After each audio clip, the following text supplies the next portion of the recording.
Bienvenidos a esta nueva versión del cuarto encuentro de mediadores de lectura de la región de Los Ríos. Les cuento que ahora acabamos de estar en la Escuela de Lenguaje de San Miguel contando cuentos con Luis Alonso de la Fundación Mustakis, Cuentos para Niños. Ayer estuvimos en el Café Moro con él con cuentos para adultos. Y también estuvimos con Paula Bombara en el Colegio Aligüen conversando con algunos alumnos que habían leído ya su obra. Estuvo muy bonito también ese encuentro.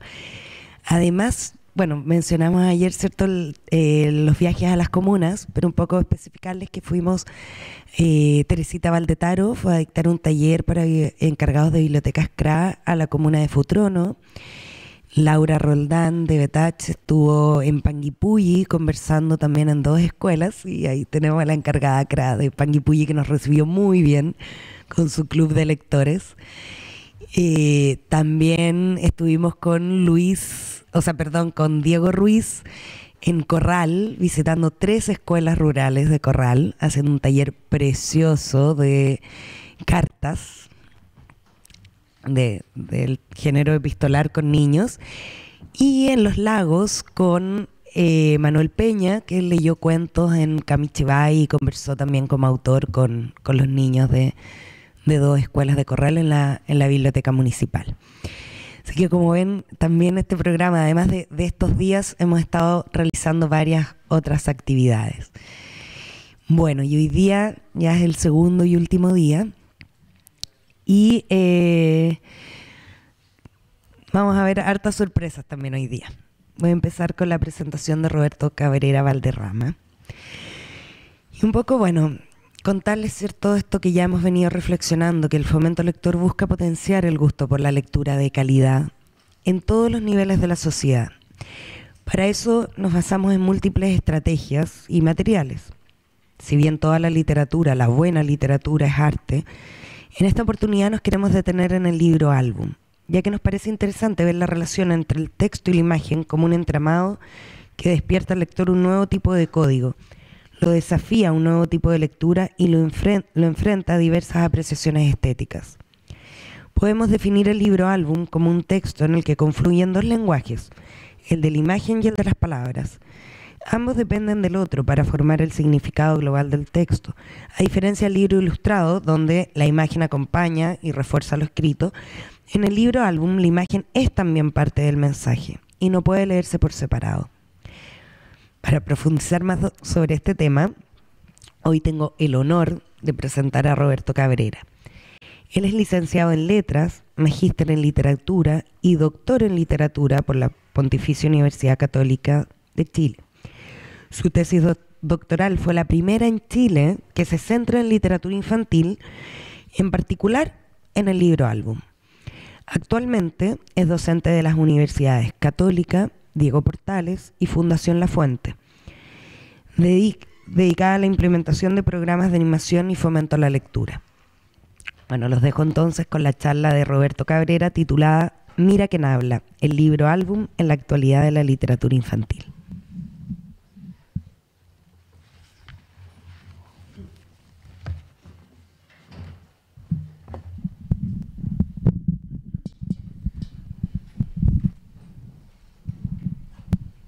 Hola, muchas gracias por estar acá. Bienvenidos, bienvenidas. Para mí además un gusto particular estar acá. Hace 5 años que no venía a Valdivia y hace 5 años estaba empezando a hacer la tesis y hablábamos de eso también con Mónica, ¿cierto? En un congreso en la UACH y después en tu casa, con Felipe Munita, que está en Europa. Lo miramos para allá, parece que Europa está para allá. Ahí está Felipe. Y estábamos hablando en ese momento, hace 5 años. Hace 5 años teníamos mucha menos formada la red de bibliotecas nacionales, la red de fundaciones que se dedican al fomento lector. Todavía parecíamos un poco bicho raro hablando de planes de animación lector, había que explicar mucho todavía. Hoy día, por suerte, son palabras familiares, son palabras comunes, y eso es un extraordinario avance, es una alegría enorme para quienes llevamos más tiempo en este asunto. Y otra parte de la alegría grande es encontrarse de repente en un colegio perdido en un lado de la carretera con algunos ejemplares de álbumes que siempre son una buena señal de que las cosas están pasando. Bueno, vamos a hablar de álbumes hoy día. Voy a tratar de no latear mucho con terminología de tesis. Si se sale algo, me pifian, me lanzan bengalas o cualquier elemento cortopunzante como para que yo me dé cuenta de que estoy lejos de lo esperado. Y vamos a darle protagonismo a los libros, que finalmente es lo que uno hace en un plan de animación lectora, ¿no? Ser puente, ser intérprete, sin duda. Ser intérprete, ser puente, conectar personas con personas que vienen disfrazadas de libro, personas que alguna vez escribieron un libro, personas que alguna vez ilustraron un libro, personas que alguna vez editaron un libro. Detrás de un libro hay, no sé, al menos 50 personas que estuvieron en el proceso. Y cada vez que contamos un cuento, cada vez que leemos un álbum, cada vez que conversamos de ese libro con otro grupo de personas, lo que estamos haciendo es eso. Por algo esto se llama comunicación. Después se llama comunicación literaria, pero primero es comunicación. Y si las cosas cambian en cuanto al concepto de libro que tenemos hoy día, qué sé yo, es porque también la comunicación es compleja y tiene que ir cambiando. Quería partir hoy día con uno de mis libros favoritos. Esta frase la van a escuchar toda la mañana, qué vergüenza. Bueno, yo tenía clases de literatura española con un señor español. Y decía, este es el mejor autor de literatura española. Todas las clases decían lo mismo. ¿Cuál es su prioridad? O sea, en fin. Bueno, aprendí de él no muchas cosas, salvo esta frase, digamos que era muy práctica. No, él era un excéntrico completo. Este es uno de mis libros favoritos entonces, de la extraordinaria autora argentina, que tenemos hartos argentinos y argentinas acá presentes, Isol, que es no solo mi autora, no solo una de mis autoras favoritas, sino que en general una autora que está muy presente en el sistema y que ha venido a cambiar un poco el concepto. El año 2012 tuve el gusto excéntrico igual de hablar con Daniel Goldin, que fue durante mucho tiempo editor de la colección infantil y de la colección de álbumes del Fondo de Cultura Económica, de la editorial del Estado mexicano. Y él es un tipo que ya viene de vuelta como 4 veces. Entonces yo le explicaba a un amigo, era como hablar de televisión con Don Francisco. ¿Qué le dices de televisión a Don Francisco que no haya visto él 58 veces y que no haya copiado 59 veces? Entonces, en un momento le dije, ¿pero cómo evoluciona el álbum? ¿De quién podemos esperar algo todavía entretenido y novedoso y particular en el álbum? Se puso a pensar y me dijo, Isol. ¿Y quién más? Isol. Total. Y el año pasado me tocó entrevistar a Isol y le conté. Y me dijo, es que Daniel me quiere tanto. Bueno, vamos entonces. Partamos con este, que es uno de los libros iniciales de Isol. Este es un libro que ya tiene 11 años. ¿Cómo han envejecido? Pero se mantiene bien. Bueno, esta es una reedición de 2010. Originalmente es de 2003. Y se llama Secreto de Familia. Y a mi modo de ver tiene varias características bien representativas del álbum. Así que ahora vamos a pedir que Mónica... Quiero pedir un estruendoso aplauso para Mónica, sin cuya presencia esto no existe. Así de estruendoso. Muchas gracias. Porque en una de sus funciones, hoy día va a cumplir su función de atril humano. Tiene un estupendo tamaño, además, para el atril humano. Muy bien. Vamos con Secreto de Familia, entonces. Secreto de Familia de Isol, que lo pueden encontrar por... está editado por el Fondo de Cultura. Ya, pues está dedicado a su madre, que parece que también es tan excéntrica como ella misma. Bueno, y va así, pues. Tengo un secreto, dice. Mi madre es un puercoespín en realidad. Si pudiéramos pasearnos para que quede más cerca. ¿Cuánto cable tengo? Estoy como artista en el Festival de Viña de los 80. Muchas gracias. Perfecto. Todo esto para lucir el libro, ¿eh? Fue así. Un día me levanté más temprano que de costumbre y ahí estaba, preparando el desayuno. Miren su apariencia, ¿no? Preparando el desayuno antes de despertarnos. Yo no sé ustedes, pero para mí efectivamente eso es un puercoespín. Y además mutante, ¿no? Puercoespín humano, ¿no? Con tamaño, con cuerpo humano, pero cara puercoespín. Buen día, me dijo, como si nada. Miren la cara de ella, por favor. Ojos de huevo frito, como decimos, ¿eh? Yo me senté y esperé mis cereales. Mi papá y mi hermano dormían. ¿Qué dirían si supieran esto?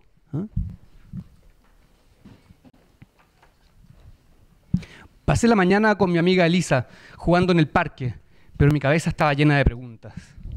Elisa junta piedritas de colores y nunca tiene estos problemas, así que no le conté nada para no asustarla. Es muy considerada.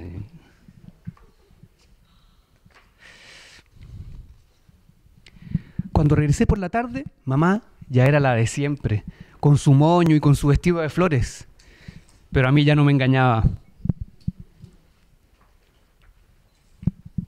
Ella es un puercoespín por las mañanas. Categórica definición. ¿Podemos volver una página atrás? Fíjense bien en esto que hace la Isol, que es una cuestión muy entretenida. Esta imagen de la normalidad, ¿eh? Esta imagen como arquetípica de la mamá perfecta, correcta, ordenada, ¿no? Miren, ahí está la mamá, con su moño y vestido de flores, ¿eh? En general, lo que hacen los álbumes, y lo hace muy bien Isol, es jugar con estos imaginarios culturales. Y cuando juegan con esos imaginarios culturales, y cuando una autora como la Isol juega con este imaginario cultural, juega también a discutirlo. Y esa es la gran distancia que establece el álbum respecto de la literatura infantil tradicional. Pone las cartas, muestra las cartas. Vamos a hablar, digamos, en este libro hay varios temas, si se quiere. Uno de esos subtemas es ese, el de la imagen de la mamá. ¿Por qué la mamá tendría que verse así necesariamente? ¿Qué es lo que nos lleva a pensar que una mamá tendría que estar siempre ahí como correcta para cumplir con su rol de mamá? Son cosas que quedan ahí dando botecitos, ¿no? Que quedan ahí en latencia, en un libro, escondidas detrás de una trama que ya es suficientemente atractiva. Sigamos. Ahí está, pues. Es un puercoespín por las mañanas. Y atención con esta parte, porque de momento vemos una declaración de una chica, una declaración soberana y categórica. Pero resulta que la mente infantil también busca razones. Hay una etapa además en que los niños están muy cientificistas y quieren saber el porqué de todo, aunque la explicación sea tan absurda como las que puede dar de repente la biología o las ciencias. Pues no me van a decir que la biología no tiene explicaciones absurdas. ¿Eh? Claro. ¿Eh? No, mira la genética. ¿Qué es eso? Es como... Sí, no. Y uno ve, ¿no? Y uno lee y está Mendelssohn, etcétera, etcétera. Pero en cierto nivel es equivalente, ya que estamos en onda futbolera, es equivalente a decir cosas del fútbol. ¿Eh? Es como equivalente a realmente integrar en uno la regla del offside. Eso cuesta años. Y finalmente hay un sustrato que es cuestión de fe. Si no, pregúntele al árbitro de ayer. Vamos. Ahora entiendo, aquí viene el discurso científico, ahora entiendo por qué tiene tantos frascos de champúes y cremas en el baño y se demora tanto, tarda tantas horas en arreglarse. Le cuesta mucho trabajo lucir como las otras mamás. Claro, si es un puercoespín. Como la mamá de Elisa, por ejemplo, tan elegante con sus rulos. Es bien curioso, en Isol la elegancia es ser rubia y con rulos. Ahí la gente de Argentina nos puede decir algo al respecto.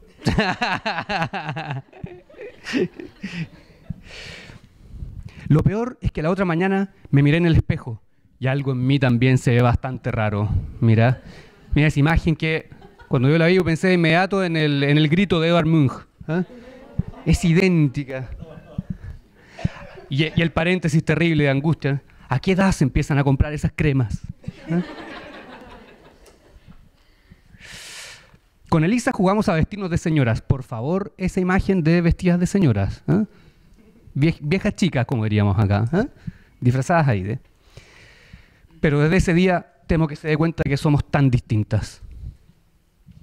Gran momento también en la psicología infantil. ¿Eh? Cómo calzar en un grupo, que no se note que somos medio raros. ¿Eh?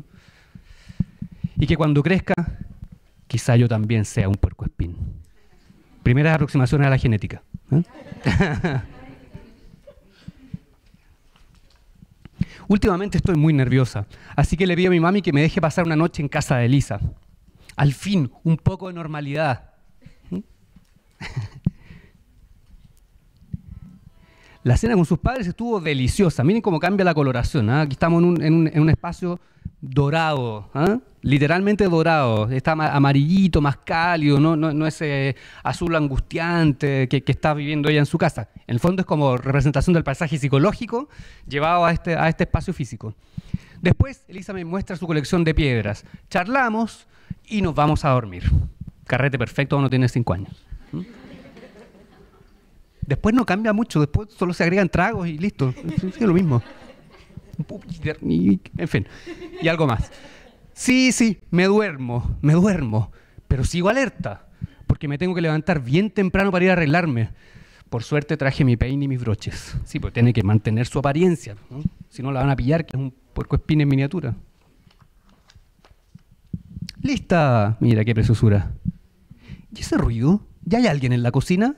Chon, chon, chon, chon, chon, chon, chon, chon. Y lo vamos a dejar hasta aquí. Bueno, no, sigamos, no, si no nos linchan. Hola, ¿quién quiere bizcochos? ¡Ah! ¡Un oso! Asumamos que la protagonista tiene una imagen así bien fantasiosa del mundo, pero bueno, ¡un oso! Claro, y vemos aquí a la mamá con esa bata peluda, ¿eh? Bien espantosa igual. 2, 3, 4, 5, 6. Toda la familia oso. ¿Qué pasó entre medio? 9, 3, 7. Hola, mamita, ¿puedes venir a buscarme pronto, por favor? Y la familia de su amiga cachando nada, no entendiendo nada, todos con cara de mucho tuto. Ay, hijita, qué rara eres, dice mamá. No tanto, mami, no tanto, digo yo. Y ese es el fin, ¿no? Secreto de familia. Muchas gracias, Mónica.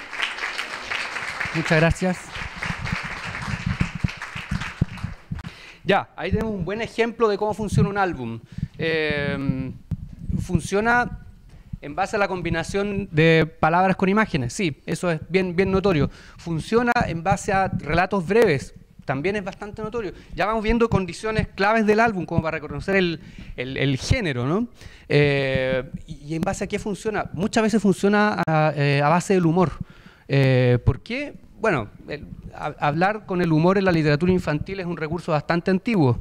No solo en el ámbito de la literatura infantil, pero ya que estamos aquí, valga la mención. Pero, ¿qué más hay como característico y que lo distingue al álbum de otros géneros? Esta cercanía con un discurso políticamente incorrecto. Esta mamá que vemos ahí tan desgreñada, literalmente desgreñada, esta idea esta imagen no perfecta de la mamá, no son o no corresponde, digamos, al retrato tradicional de la mamá. Hay una suerte de sacralización de la imagen materna en la literatura infantil tradicional, que llega al punto de que cuando uno piensa en la literatura, en las novelas infantiles del siglo XIX, que están plagadas de huérfanos, la imagen materna es sacra porque la mamá está muerta. Entonces se la piensa como una santa, ¿cierto?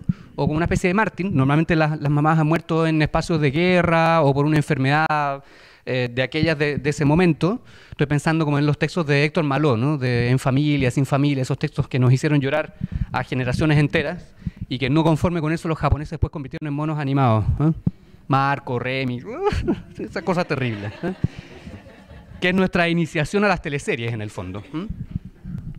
Sí, que no les sorprenda que a los niños les gustan las teleseries, si ven esas cosas ahí, por supuesto. Ya, que hay en la nueva LIG una distancia de esos referentes. ¿Por qué? No porque no hay un desprecio ni mucho menos, es una toma de distancia. Y se apela también a otros referentes, lo vamos a ir viendo en el camino. Voy a combinar texto escrito con texto no escrito. Voy a ir pasando algunas cosas también. Esto un poco así, no se asusten, yo me caigo entre medio, cosas por el estilo. Suele ser así. No te preocupes, ya suficiente abuso con el atril humano, que lo voy a volver a utilizar como atril humano, así que, esto no ha terminado. Voy a cambiar para el otro lado, eso sí. Eso es. Vamos, Julio Iglesias. ¿Cómo lo hacían? Qué horrible. ¿Cómo no se caían? Se caían igual, sí. Sí, es cierto. Ya pues, ¿cuál es el marco general en que vamos a entender el surgimiento del álbum? Bueno, el marco de la renovación de la literatura infantil y juvenil. Básicamente ese, que no es poca cosa.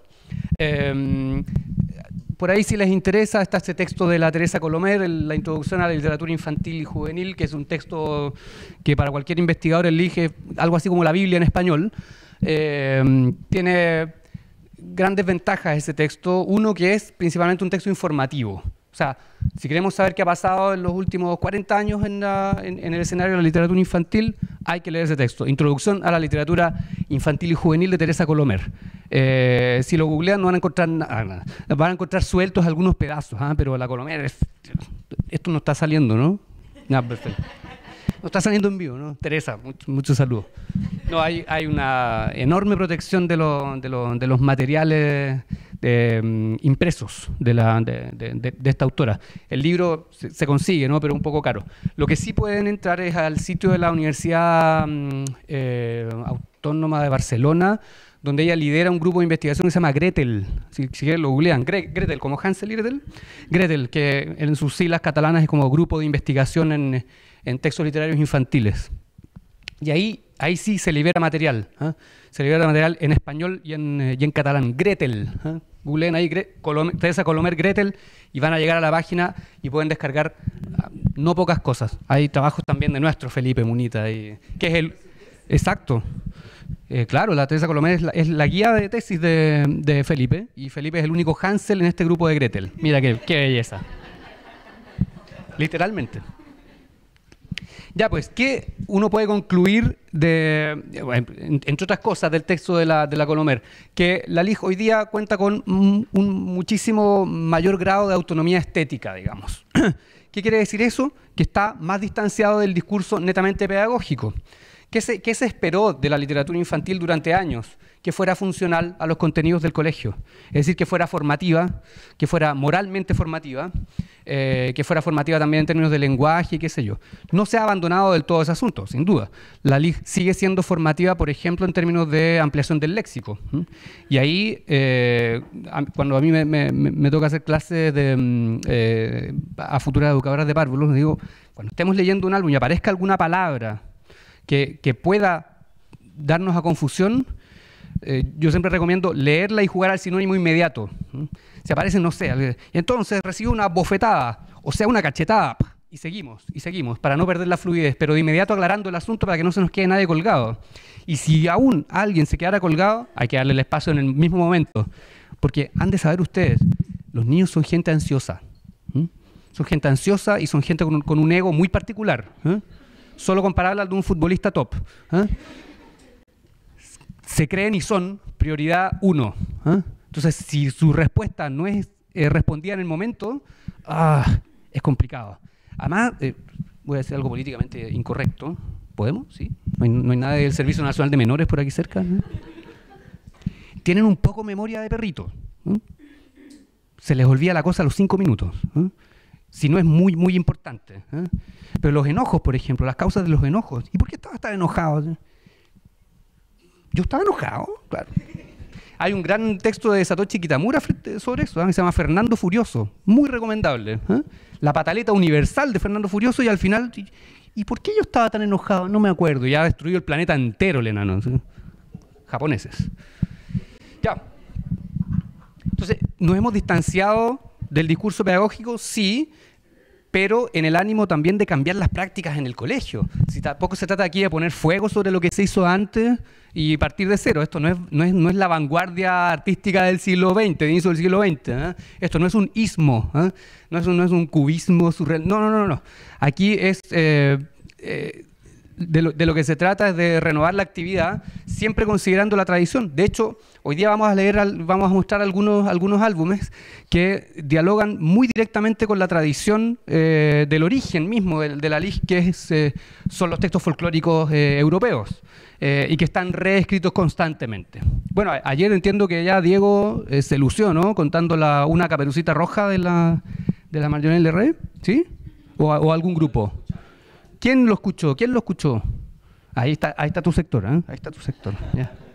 Vamos a ver si después lo mostramos para que todo el mundo lo vea. Ya pues, y dentro de este marco de renovación, la introducción de otros lenguajes. Y la imagen ha entrado con mucha fuerza, básicamente porque nosotros vivimos en una era de imágenes. Hay un semiólogo inglés que se llama Thomas Mitchell, que es un cabezota, así que solo vamos a tomar la parte que nos interesa. Es un gran analista de imágenes, un gran estudioso del cine también. Y le dice, bueno, si uno pudiera simplificar las cosas y decir que cada siglo es la era de algo, entonces uno diría que, por ejemplo, el siglo XIX fue el siglo de las ideas. Nunca se escribió tanto sobre filosofía como en el siglo XIX. El siglo XX es el siglo de las palabras. De hecho, la lingüística como disciplina y tal se afianza a inicios del siglo XX. Y el XXI dice, ¿cuál va a ser? Sin ninguna duda, la era de las imágenes. Y le llama la era del giro pictórico. Nosotros vivimos a punta de imágenes, nos entendemos a punta de imágenes. Por lo tanto, es momento de sistematizar el estudio de nuestras imágenes. Nosotros tenemos que ampliar, por ejemplo, el concepto de alfabetización. Tenemos que pensar en la alfabetización visual. Los álbumes son un encanto. Yo siempre digo que se venden solos, como que el mérito de uno es llegar y mostrarlos, ¿eh? Pero sí, digo un poco una mentira ahí, porque en la práctica uno también tiene que aprender a leer un álbum. Los álbumes no están escritos como un libro tradicional. ¿Cómo leemos en Occidente? De arriba a abajo, de izquierda a derecha. ¿Qué hacen los álbumes? Desarmar todo eso, eventualmente. ¿Por qué? Porque la imagen actúa de otras formas. La imagen comunica de otras formas. Y la imagen en conexión con la palabra en otras formas nuevas. ¿Bien? Entonces, ¿de dónde viene este asunto? Este es el nombre original, ¿no?, del libro álbum. Tiene esta denominación anglosajona que junta dos palabras difíciles de juntar, el picture book. Todos esos nombres son sinónimos, ¿ah? Los van a encontrar de distintas maneras. Libro álbum separado, libro álbum junto o álbum ilustrado. Especialmente en los textos de estudio catalanes hablan de álbum ilustrado más que de libro álbum, pero estamos hablando de lo mismo. Ustedes saben, ¿no? España, Cataluña, en fin. No nos vamos a meter ahí, ni ellos han logrado resolverlo, menos nosotros. Pero están hablando de lo mismo. ¿Qué hacen ahí estas dos palabras? ¿Cómo se llega a esa traducción de libro-álbum? Bueno, porque para el ámbito hispanoamericano, decir álbum así de buenas y primeras no significa necesariamente un libro. ¿Cuál es la referencia como del chileno promedio con un álbum? Una colección de fotos, una colección de fotos. Y a ver, vamos al chileno profundo ochentero. ¿Qué es un álbum? La colección de láminas. Y la Mónica hizo el gesto, que es como cuando jugábamos las láminas, ¿eh? Y desfinanciábamos primorosamente a nuestros padres coleccionando el álbum de lo que fuera. ¿Completaste algún álbum alguna vez? El de Robotech. Muy bien, muy bien. Yo también lo tuve. Sí. Claro, sí. Con esa lámina, casi digo algo, ¿no? Con esa lámina maldita que nunca aparecía y que ahora ha perdido toda la gracia. Ahora, ¿cómo se pueden comprar las láminas difíciles? No vale, señores, no vale. Eso no vale. La idea era sufrir, claro. Bueno, eso era un álbum para nosotros. Entonces, ¿cómo llegamos a esto de hablar de un género? Es difícil bautizar un género. Entonces se optó por esto, libro-álbum. Porque también en el imaginario cultural un libro siempre nos cuenta una historia. Un álbum siempre es una colección de imágenes. Perfecto, tenemos libro-álbum entonces. Después en la práctica uno ya empieza a hablar de álbumes y claro, cuando ya tiene el referente formado. Ya. Disculpen que parta como al revés. Tengo que aclarar que no es un álbum, porque la combinación palabra-imagen genera un montón de textos distintos, un montón. De hecho, es un ámbito tan novedoso que uno, claro, no podría cerrarlo hoy día. De aquí a 2 o 3 años tenemos alguna novedad extra. ¿Qué no es un álbum? Un álbum no es un cómic. No, pues no era ahí. Ahí sí. Un álbum no es un cómic. Asterix y Obelix. ¿Qué tiene un cómic? Una estructura bastante fija. Si uno lo piensa, el cómic es el género más purista dentro de la relación palabra-imagen. Es el más normado. Entre los comiqueros y entre los autores de cómic hay toda una suerte de acuerdo de moverlo lo menos posible. ¿Por qué? Porque después se puede derivar a otras cosas. Entonces la estructura de viñetas, los globos de texto, todo aquello que hace característico al cómic no es un álbum. Ahora, la letra chica del contrato, lo que no quiere decir que el álbum pueda utilizar algunas herramientas propias del cómic en función de su propia expresión. Hay álbumes que tienen globos de texto, perfectamente, pero no necesariamente están haciendo cómic, están haciendo referencia al cómic. Es ineludible también la presencia del cómic en la educación literaria de una persona. Entiendo que hace unos años en el Sistema Nacional de Bibliotecas Públicas de Chile, el Asterix y el Obelix era uno de los libros más pedidos de todo el catálogo. O sea, por algo siempre volvemos sobre él. Hay una etapa, además, en la formación de una persona en que el cómic es muy importante. ¿Qué más no es un álbum? Un álbum no es un libro ilustrado. No es un libro ilustrado. Después vamos a volver sobre este asunto. Digamos de paso que eso es lo que está en la estructura base de un libro ilustrado. La ilustración de una escena que ha sido ya narrada con palabras.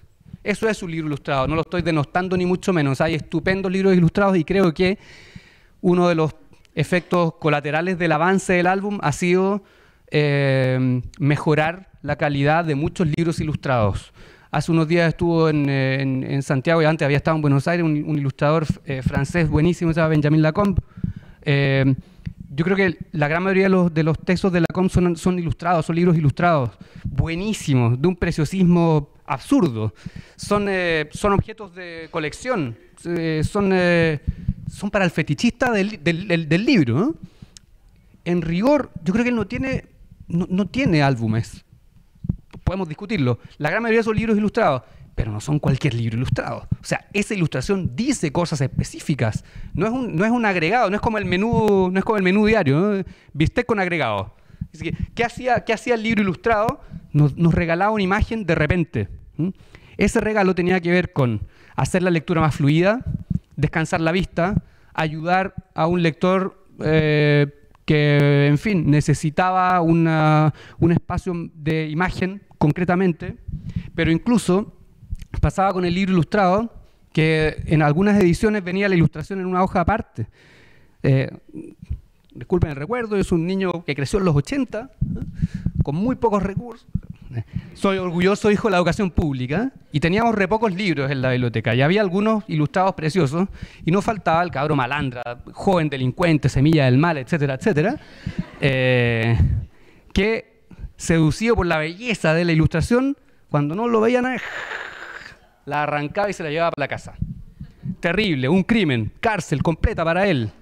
Ya, pero en la práctica el libro seguía funcionando. La historia se leía sin la imagen perfectamente. O sea, la ilustración era un agregado, una decoración, un elemento que le daba un plus al libro como objeto, pero en rigor no aportaba directamente al texto. Tal vez al disfrute del texto, no necesariamente a la decodificación del mismo. Voy a volver sobre la comparación, pero déjenme que vuelva a otro referente. Tampoco es el álbum una novela gráfica. Y ahí tenemos un terreno súper abierto, súper abierto. Elegí como ejemplo La invención de Hugo Cabret, de Brian Selznick, un libro que yo recomiendo, pero no a ojos cerrados, pues sería absurdo, a ojos abiertos, muy abiertos. Sí, pues, ya. ¿Qué hay en la novela gráfica? Que es la gran innovación, la gran y última innovación en la relación texto-imagen. Tomar elementos del cómic, tomar elementos del álbum y pensar en un texto más largo, más complejo y eventualmente con temas más adultos. No hay un acuerdo todavía para decir qué es una novela gráfica. Cuando uno lee a los autores que hacen novela gráfica, estoy pensando, por ejemplo, no me acuerdo cómo se llama, el autor de Watchmen, de ese gran cómic oscuro, que tiene una muy buena película por lo demás. Bueno, él dice eso. A mí me da la sensación de que la novela gráfica es más bien temáticamente adulta, pero eso pasa también por ciertos referentes. Para muchos estudiosos la primera novela gráfica es Maus, de Art Spiegelman, que es un autor norteamericano judío, que pone en escena una cuestión que en su momento fue totalmente polémica, la historia del Holocausto, en la que los judíos son ratas y los nazis son gatos. ¿Quiénes son? Alan Moore, muchas gracias. Paula Bombara con ustedes, un aplauso para Paula Bombara. Muy bien. Ya, ¿qué hace Maus? hacer algo que no se había hecho antes. Una obra gráfica extensa, compleja, políticamente incorrecta, irreverente, y además con este subtexto de imágenes, del imaginario cultural, muy difícil de sostener. Y lo hace un tipo que es descendiente de víctimas del Holocausto. Pero para él la historia es compleja, por eso los elige como ratas, ¿eh? Porque, en fin, imaginario cultural, ¿qué significa rata? ¿Qué significa gato? Entiendo que los norteamericanos en ese texto son cerdos, y así es más. Bueno, la novela gráfica entonces. Aquí tenemos un ejemplo de cómo la novela gráfica también se acerca al público infantil. La invención de Hugo Cabret es un texto de público bastante amplio. No por nada Scorsese queda fascinado con esto y hace la película, ¿eh? ¿Qué hay en la novela gráfica a diferencia del cómic y a diferencia del álbum? Que bueno, es un texto narrativo, tiene largas páginas de texto, de palabras, y luego hay un juego más libre con el ojo. El ojo que dibuja. Hay mucho de cinematográfico en la novela gráfica por lo mismo. Si se fijan esta secuencia, que después está muy bien puesta en la película, está muy bien leída por Scorsese en la película, tiene que ver un poco con ponerse en la situación de la cámara, del lente de la cámara, y jugar con los acercamientos y etcétera. Todo eso entonces no es el álbum.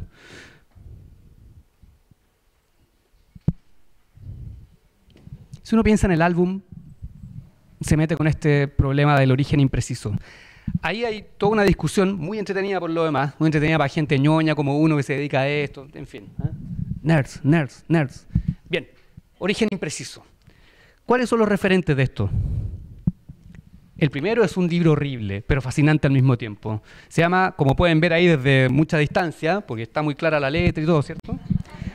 Se llama Struwwelpeter o Pedro Melenas, de Heinrich Hoffmann, de 1845. Lo vamos a acercar y van a tener mucho miedo. Ya, este es un libro que para muchos es un referente. ¿Por qué? Porque miren, pues es un gran personaje. No. Va más allá de eso, es una compilación de historias que temáticamente están en las antípodas de la actual literatura infantil, en las antípodas completas de la actual literatura infantil, porque es un libro para generar buenas costumbres. ¿Por qué es un referente entonces? Porque por primera vez la imagen es tan protagonista en un texto. 1845, 1845. Y ahí está el Pedro Melenas, que como nunca se quiso cortar el pelo, terminó con esa melena. Como nunca se quiso cortar las uñas, termina con esas uñas horribles. Y eso le pasa a los niños malos por portarse mal, digamos. Ese es más o menos el texto. Hay varios otros personajes. Si lo googlean, está descargable en muchísimas versiones. Pedro Melenas, búsquenlo por Pedro Melenas o por Struwwelpeter para los germanoparlantes, etc. Es muy entretenido en todo caso. Ahora, claro que nos da risa, pero un niño de 1845 al que le obligan a leer esto, seguramente nos vendría a penar esta noche, porque qué miedo enfrentarse con un libro así. Este entonces, para algunos analistas de la imagen, marca un hito, porque el texto tiene muy pocas palabras, y está hecho en función de que las imágenes sean aleccionadoras, y créanme que lo son. Es un circo freak, es un circo así de malas costumbres y de cosas políticamente incorrectas que ni les cuento. Vayan y googleenlo, yo no fui. Ya, este es otro gran referente. Este es Randolph Caldecott, que es un ilustrador inglés de la época victoriana. Estamos hablando, no me acuerdo exactamente del año, déjame ver. Esto es más o menos 1860. Más o menos 1860. Caldecott era un ilustrador que hizo algo que tampoco se hacía en ese momento: darle más espacio a la imagen que a las palabras. Él ilustraba textos ajenos y ya en la parte última de su vida, murió muy joven, lamentablemente, se dedicó a hacer pequeños libros de imágenes con algunas pocas palabras. Y él le llamó así, Picture Books. Es el primero que usa el título. Y para los fetichistas de los libros, se darán cuenta que la edición es Routledge. Routledge es una editorial de libros norteamericana buenísima, especialmente en textos teóricos. Y en ese tiempo estaba el dueño, George Routledge.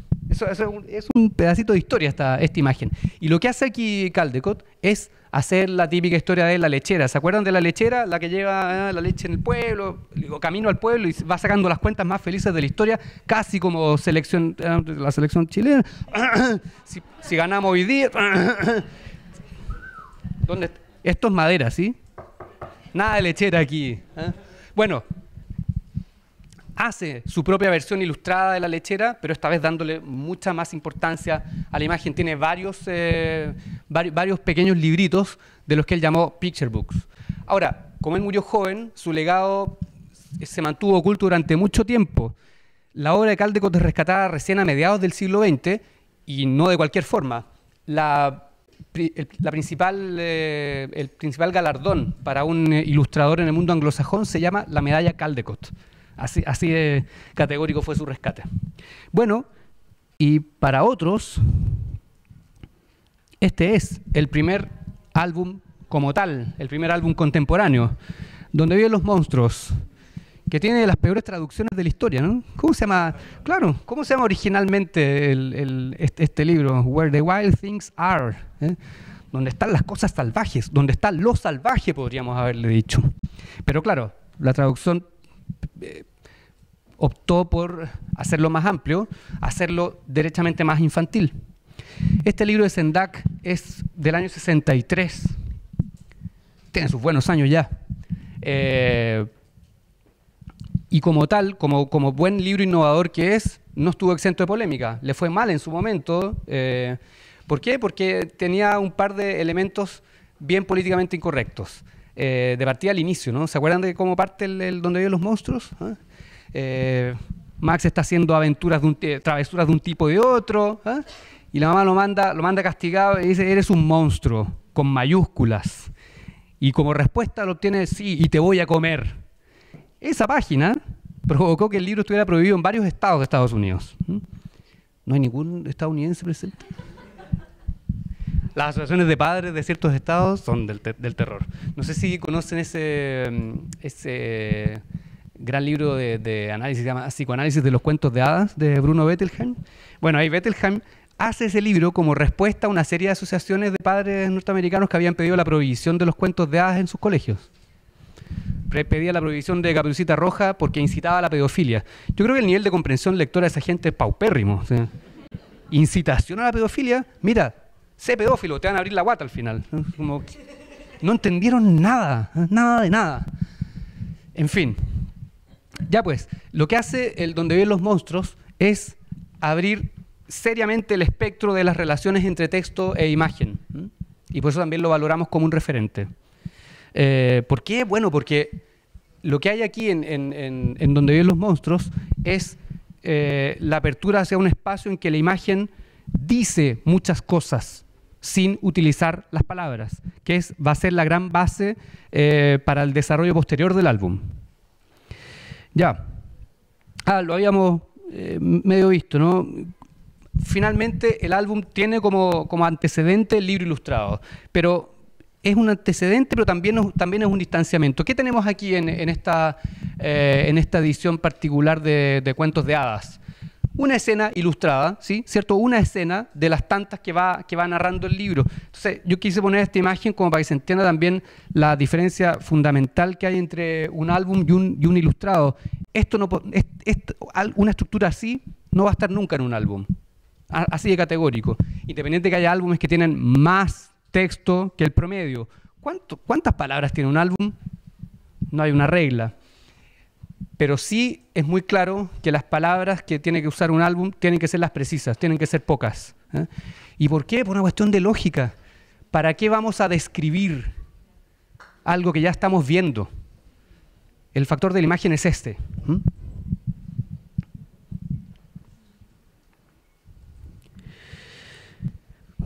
Ya pues, nosotros redefinimos el texto en un álbum. Nosotros pensamos que el concepto mismo de texto para hablar de álbum tiene que ser otro. Dicho de manera sencilla, cuando uno habla de álbum y dice texto, siempre debiera pensar en la conjunción entre palabra e imagen. Ese es el texto del álbum, no las palabras, no la imagen por separado. la conjunción entre uno y otro. Por eso hablamos de este concepto de imagen-texto, que es una invención no muy creativa en todo caso de Thomas Mitchell, ¿no? Image-text, piensa él. Sí, vale, imagen-texto, juntar dos palabras. Pero bueno, está bien, corresponde. Ya, vamos un poquito más rápido para ganar tiempo. Si uno piensa que uno está hablando del concepto de álbum y etcétera, uno debería pensar en cómo se forma el cuerpo del álbum. Por eso hablo de la anatomía del álbum. Yo consideraría tres elementos fundamentales. El primero es la portada. Cuando uno piensa en la portada de cualquier texto, siempre es importante. Sin embargo, la portada de un álbum es doblemente importante, si se me permite. ¿Por qué? Porque una portada, por definición, siempre tiene que atraer al lector. Una portada, por definición, es el paratexto de entrada. Probablemente compres o no compres un libro por su portada, por mucho que haya esta frase de no juzgues a un libro por su portada. Pero por Dios que son importantes las portadas. Fíjense en esta portada En el bosque, de Anthony Brown, que es, para todos los efectos, parte del canon del álbum. ¿Qué tenemos ahí en la portada de En el bosque? ¿Qué les llama la atención de esa portada? La sombra, ¿cierto?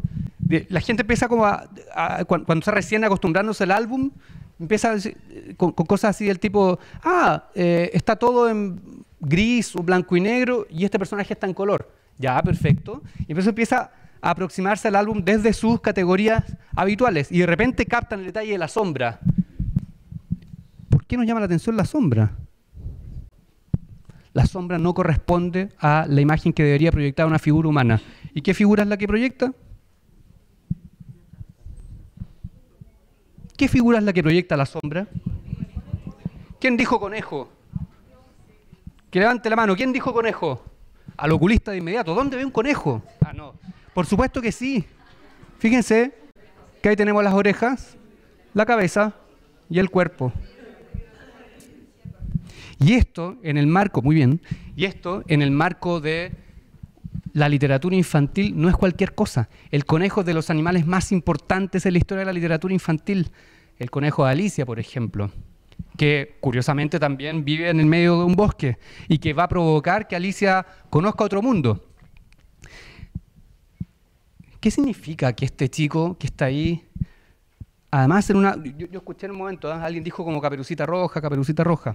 Sí, claro, resulta que este chico tiene una canastita, va por un camino sinuoso en medio de un bosque que no se ve muy amistoso para nada, y además tiene zapatitos rojos como para que no nos quede ninguna duda. ¿Qué tiene que ver el conejo entonces? ¿Cómo es un conejo? Y estas son preguntas que hacemos y que vamos a profundizar en el taller de la tarde, porque son cosas que uno debiera preguntar y debiera potenciar cuando está contando un álbum, especialmente con niños. ¿Qué significa que un conejo entre en un bosque? ¿Un bosque es un lugar peligroso? Y te van a decir casi siempre que sí. ¿Y cómo se puede defender un conejo en un bosque? ¿Cómo sobrevive un conejo en un bosque? Corriendo, escondiéndose. ¿Cuáles son los peligros que enfrenta un conejo en un bosque? ¿Cierto? Cazadores, otros animales que son sus depredadores, etcétera, etcétera. ¿Cierto? Si uno lo proyecta al niño, ¿no? Es un niño en peligro, finalmente. Y eso hace que esta portada abra muchas expectativas de lectura. Y eso es lo que tiene el álbum también, que es muy consciente de eso y le saca partido desde la portada. A ver, veamos otra. Estoy tapando todo.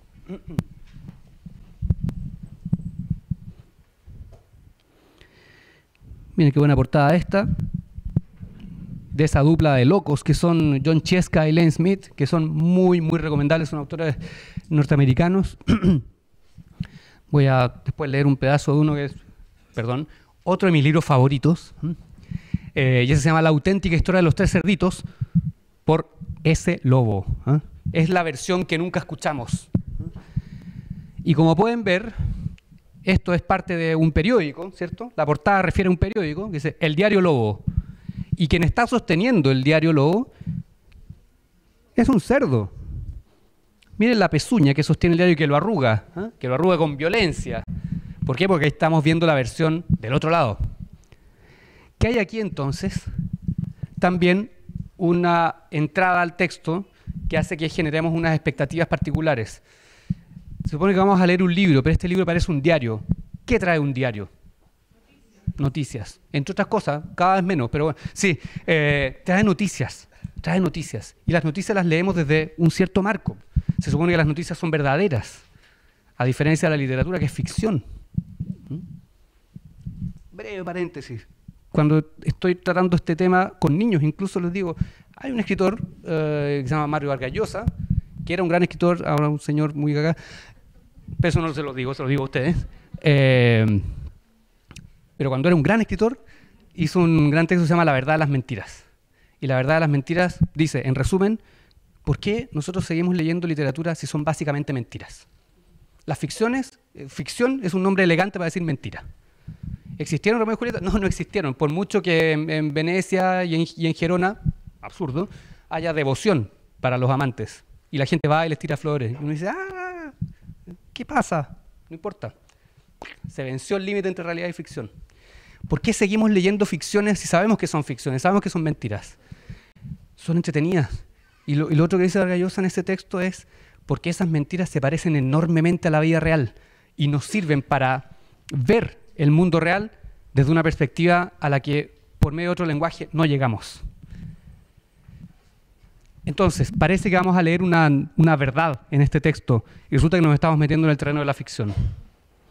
Ya. ¿Qué otra portada? Tenemos esta gran portada de otra de Isol, de Petit el Monstruo.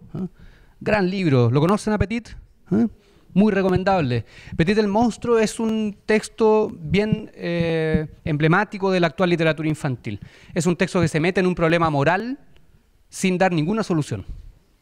Al contrario, se solaza en el conflicto. Y esa es la gran gracia de la actual literatura infantil. La contraportada de este libro es maravillosa. Dice, un divertido cuento moral sin moraleja. Ese es el resumen de la ley actual. Un cuento moral sin moraleja. No estamos aquí para dar soluciones. Esa es un poco la historia. ¿Qué tenemos en Petit el Monstruo?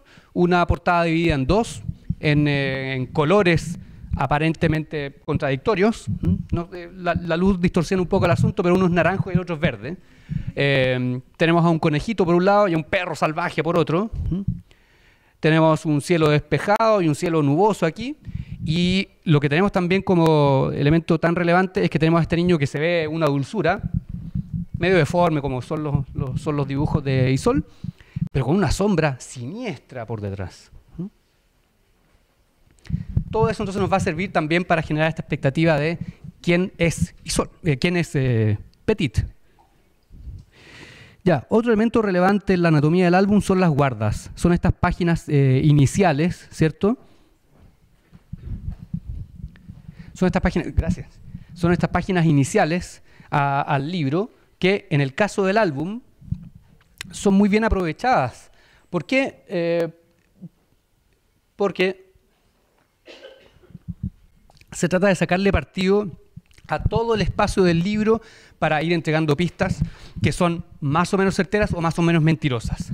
Quiero, tomando en cuenta que tenemos que aprovechar el tiempo, quiero mostrar estas guardas que son espectaculares, las del Camino a Casa. ¿Lo conocen, Camino a Casa?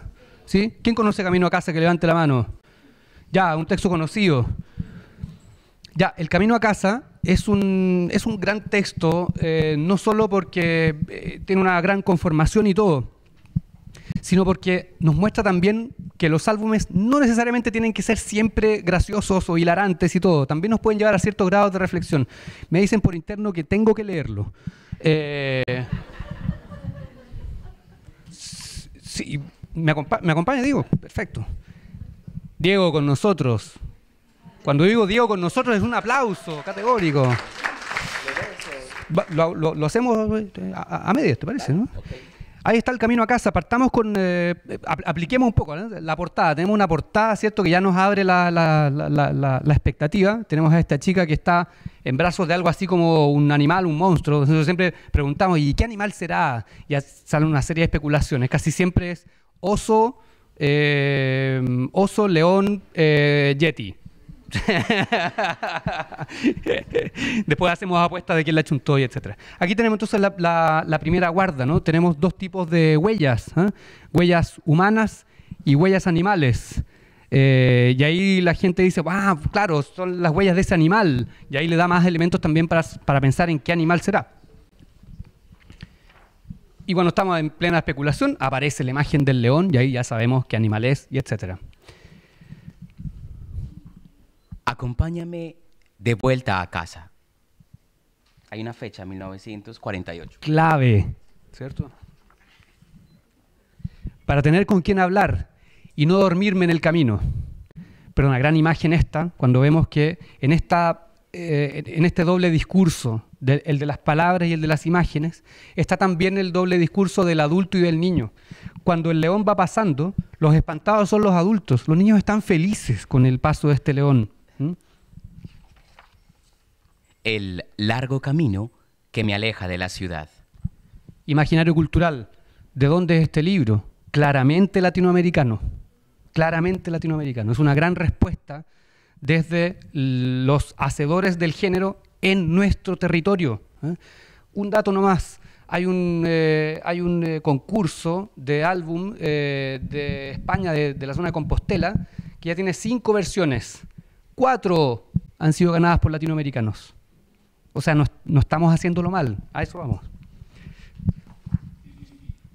Vayamos más rápido que todos. Y espérame.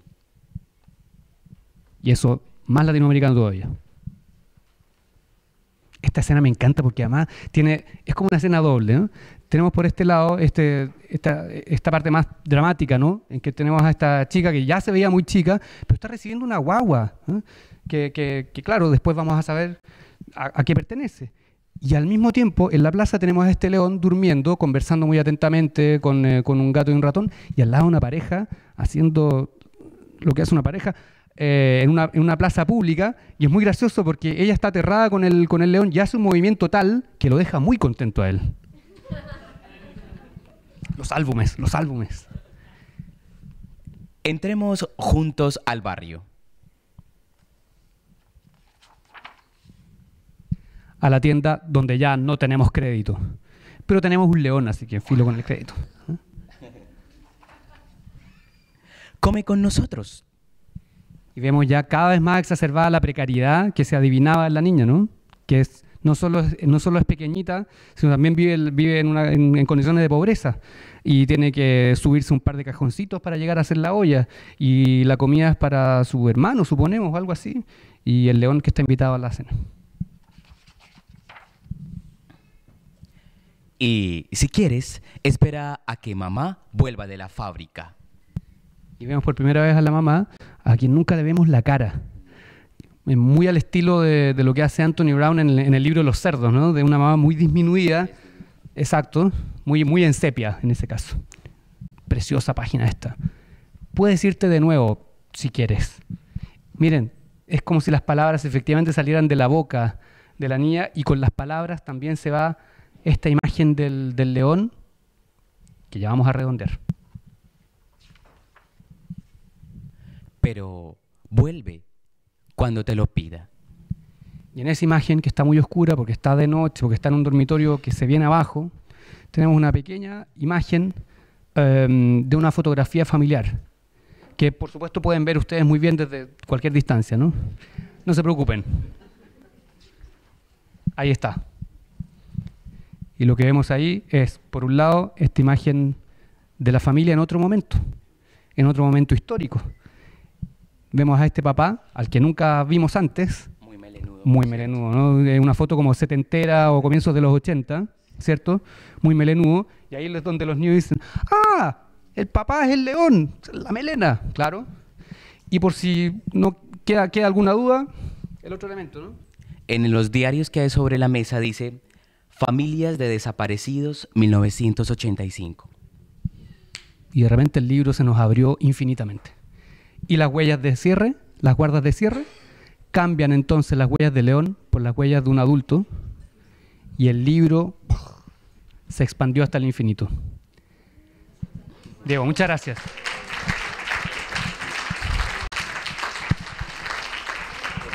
Otra cosa que nos regalan los álbumes es el tratamiento de temas difíciles por medio de la imagen. En el contexto latinoamericano, el álbum no se había atrevido todavía con el tema de la memoria histórica. En Europa es un tema trabajadísimo, hay un montón de álbumes muy buenos, especialmente sobre el tema del Holocausto, y no teníamos nada tan explícitamente sobre dictadura en el ámbito del álbum. En otros ámbitos, sin duda, pero en el álbum no mucho. Habíamos tenido una aproximación con un texto que en realidad no es un álbum, sino un muy buen libro ilustrado que se llama La Composición, de Antonio Skármeta y Alfonso Ruano. Es un extraordinario ilustrador, pero en rigor es un libro ilustrado. Es tanto así que después apareció una versión para lectores más pequeños, con una ilustración mucho más infantil que sacó la propia SM. No me acuerdo quién ilustró, pero debo decir que fue un completo fracaso, porque la versión original es extraordinaria, entonces es difícil hacer una segunda versión a la que le vaya tan bien. Entonces tenemos este álbum de Jairo Buitrago, es un autor colombiano, que se mete también en este escenario. Ya, para ir cerrando, porque no queda nada, la verdad, vamos a ir más rápido. Quiero marcar solo un último elemento. Tengo 5 minutos. Ya. Listo, se acabó. Ya, tenemos 3 elementos que son la base del álbum. Esto era lo que me molestaba. 3 elementos que están muy frecuentemente en un álbum. El primero es ineludible, la relación entre los códigos. Los álbumes están doblemente codificados. O sea, aquí funcionan en conjunto las palabras con las imágenes. Lo que es solo un subtítulo. ¿Qué hay entre medio? Variantes de esa doble codificación. Los códigos pueden trabajar en base al acuerdo, es decir, palabras e imágenes forman más o menos amistosamente un texto. Es la relación más cercana a la relación tradicional entre palabras e imágenes en el marco amplio de la literatura infantil. Sin embargo, estamos hablando de álbum igual. Pensemos en un ejemplo bien claro, como en el caso de Cerca, de Natalia Colombo, que lo tenemos acá, por si después lo quieren hojear, con 2 personajes encantadores, pero con cero concepto de la comunicación. Por eso el libro se llama así, Cerca, que es como llamarle casi. También tenemos que es más conocido, ¿no? El de Sapo. Y en concreto, que es mi favorito de toda la serie de Sapo, que se llama Sapo y la canción del Mirlo, que también asume un tema difícil, que es el tema de la muerte. Cuando llegaron a un descampado, Sapo señaló el suelo. Mira, dijo, algo le pasa a Mirlo, no se mueve. Ya, a partir de ahí se va a desarrollar la historia. Otra relación que puede haber es la de extensión. ¿Qué pasa en Petit el monstruo? Que tenemos una trama que se desarrolla a partir de las palabras muy claramente, pero que en la imagen nos entrega información específica que las palabras nunca nos dicen. Por eso es extensión, porque se extiende la trama del texto en detalles que solo las imágenes asumen. Es que es difícil verlo claro, dice, porque Petit es malo cuando cuenta mentiras. ¿Qué mentira está contando? Quebró un vidrio, le está echando la culpa al perro, pero mira lo que hace el papá. Con un ojo mira la ventana, con una línea punteada, y luego mira la pelota. Eso, la palabra nunca nos lo dice. O sea, aquí es la ilustración la que extiende el circuito de la comunicación. Acá lo mismo. Y bueno, inventando cuentos. Y lo que vemos aquí es un Petit convertido en un sol. Fíjense lo que está de fondo. Es un sol y con sus rayos aparecen estas figuras de cuentos que él está relatando. Un dragón, un pirata, etcétera, etcétera. Al otro lado, a la inversa, está lloviendo. Está lloviendo adentro de la casa, mira.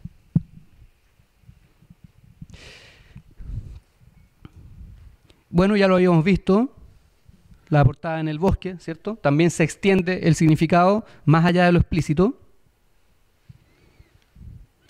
Y luego la contradicción, que es una figura que me encanta y que tiene que ver con cómo complejizamos la comunicación literaria. A veces las imágenes desacreditan lo que dicen las palabras. Lamentablemente bajé la foto en inglés porque mi escaneo era muy pesado para la plataforma. Pero les digo, esta es una extraordinaria versión de Los Tres Cerditos por David Wisner, que es un ilustrador norteamericano realmente fuera de serie. ¿Qué tenemos aquí? que hay un momento en que la historia parece ser siempre la misma hasta que llegamos a esta escena. Entonces el lobo sopló, sopló y echó abajo la casa. ¿Y qué pasa entre medio? Que el chancho sale del libro. Sale del libro. Sale del libro. Se sale de la página, mira. Se sale del marco y además adquiere una pinta como en 3 dimensiones. En la versión en inglés, que es distinta del español en un par de elementos, dicen algo clave. Dice, hey, he blew me out the story. Me sacó de la historia. Sopló tan fuerte el torpe del lobo que lo sacó de la historia. ¡Puah! En la versión en español dice, me hizo salir volando. Que son 2 mundos distintos. Y lo que viene después es fascinante porque el cuento tradicional sigue literalmente hablando solo. Taratá, echó abajo la casa y se comió al chancho. Y el lobo dice, yo no me comió a nadie si no hay ningún chancho aquí. Y eso va a pasar con el otro chancho y el otro chancho, etcétera, etcétera. Entonces, la relación contradictoria es muy entretenida por lo mismo, porque provoca también el espacio de la ironía. Voy a cerrar con esta imagen. ¿Dónde están nuestras amigas francesas? Allá están. Gran autor francés, se llama Gilles Bachelet, puro alcance de nombre. Supongo que será común. Y este libro que parece que salió mal editado, mire cómo se llama. Mi gatito es el más bestia. ¿Qué pasó? ¿Error de portada? ¿Cómo tan volado el diseñador? No, es así. Mi gatito es el más bestia. ¿Qué podemos esperar de un libro que parte así? Cualquier cosa. Y eso pasa. Es un libro en que constantemente nosotros estamos pensando, ya, ¿y en qué momento este tipo se da cuenta que el gato es un elefante? No le voy a decir cuándo. Les voy a decir que sí, es un juego fascinante, que además tiene mucha relación con cierto arte de vanguardia. Estoy pensando un poco en lo que hace Magritte cuando pone esa pipa y dice, esto no es una pipa. Ya, el mismo juego está jugando aquí Gilles Bachelet en Mi gatito es el más bestia. No es que los textos contradictorios necesariamente sean más sesudos y más cabezones y nada. Hay grandes álbumes para pequeños lectores donde ya la contradicción está instalada. ¿Por qué? Porque la contradicción es la primera entrada del discurso, desde la imagen, es la primera entrada hacia el mundo de la parodia. Y los niños son amantes totales de la parodia. Yo tengo un hijo de 5 años y experimento mucho con él, es cierto, el pobre está yendo al psicólogo. ¿Tenemos un minuto para hablar de eso? Compartimos lecturas y compartimos también algunos ratos de tele. Y lo que yo he visto es que los monos animados, los dibujos animados en general son textos bien complejos a nivel de ironía y a nivel de parodia. En general lo que se hace es reescribir historias clásicas u otros relatos animados en función de nuevos contenidos, con nuevas tecnologías, etcétera, etcétera. Por ahí va este asunto también. Ya tengo que cerrar. Bueno, de ahí seguimos. No sé si vamos a estar todo el día aquí. Bueno, la invitación es para que se zambullan nomás en esta piscina de los álbumes, que es una piscina fascinante. Está temperada cuando quieren que haga frío, está fresca cuando hace calor. Muchas gracias. Nos vemos.